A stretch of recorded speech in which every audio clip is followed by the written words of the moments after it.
Hi guys, it's time for Chapter 7 of The Chocolate Touch. Alright boys and girls, Miss Plimsoll said, it is almost time for lunch. Clear up your things. Paint pots securely closed, brushes washed, paintings unpinned and laid out to dry, drawing boards stacked against the wall. Ah! There's the bell. Front row first, Timothy leading, then Robin in a single file go. John alone walked slowly in the throng, hurrying along the corridors to the school's cafeteria. The school was proud of the cafeteria and the food served in it.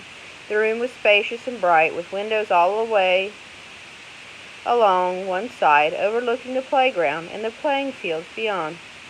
The opposite side was wholly taken up by the shiny silver service counter. Several boys and girls were already settled at tables by the time John took his place in line. Enviously, John noticed a boy at a nearby table suck at straws dipped in a milk bottle that was dull with frost. John could imagine the refreshing taste of cold, creamy milk. At another table, a group of girls were eating fat, red cherries. John could almost feel the firm fruit on his tongue and the pleasure of biting through the tart, juicy pulp. The cherries must taste good. They must be thirst-quenching. John unhappily took a tray from the pile and slid it along the rails in front of the top of the counter. He put a paper napkin, a glass, and a gleaming spoon, a knife, and a fork on the tray. It seemed hardly worth the while, but he felt that he might as well try the food and drink. Perhaps if I eat a different way without letting anything touch my lips, he muttered, my lunch won't all change to chocolate. He was not very hopeful. What? Asked the boy standing next to him. Nothing, John said. I thought I heard you say something about chocolate, the boy said. I hope this is the day for chocolate cream pie, he added. That'd be super. Oh, chocolate cream pie days of the past. John had been known to skip the main course so that he might spend all his lunch money on desserts. The thought of 4 pieces of chocolate cream pie now suddenly made his stomach feel as though he were on a roller coaster. An uneasy, flibberty-gibberty sensation. John shuddered. Okay, he commented, wrinkling up his nose. The other boy shrugged his shoulders and started to choose his meal. John took a plate of cold chicken and ham, potato chips, and a crisp, moist lettuce and tomato salad. The white of the chicken, the pink of the ham, the gold of the potatoes, the pale green of the lettuce, and the red of the tomatoes looked delicious.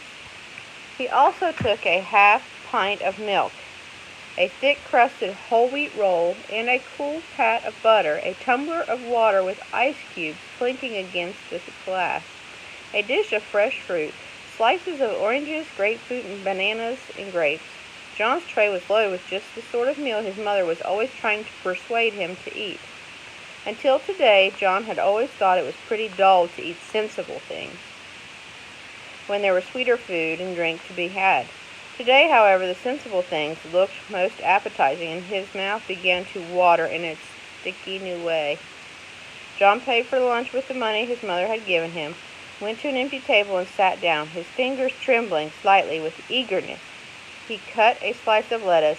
His fork went through the leaves with a promising crunch.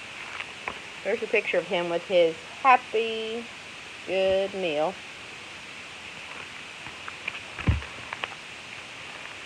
He stuck the prongs of the fork into a mouse-sized piece of lettuce and carefully inserted it into his mouth. The lettuce didn't touch his widespread lips. John's teeth came together in crisp layers of sweet chocolate. He took a small piece of potato chip, tilted back his head until he was looking straight up at the ceiling, and dropped the morsel straight down into his throat. He felt it go down, a sharp fragment of sweet chocolate. He tried the milk, the ice water, the fruit. Every solid and liquid that he sampled was transformed as soon as it entered his mouth. Then he became aware of a shocking novelty that he hadn't noticed at breakfast. At the rim of each glass there was a small semicircle of opaque brown. The bowl of his spoon and the prongs of his fork had become brown. As John watched, horrified, the areas of magic chocolate slowly spread until at last the glasses and cutlery were all solid chocolate. The trouble was unquestionably growing worse. John's scalp tightened with fear. "What am I going to do?" he asked himself miserably. "Oh dear, what is going to happen to me?" Leaving his tray of chocolate, food, and drink, and utensils, John stumbled away from the cafeteria and out to the playground. All right. So, questions.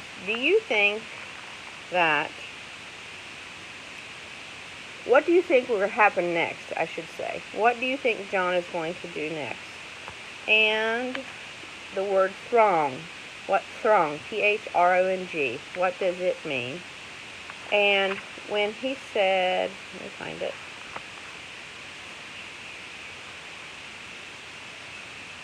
Sorry. Can't find it all of a sudden.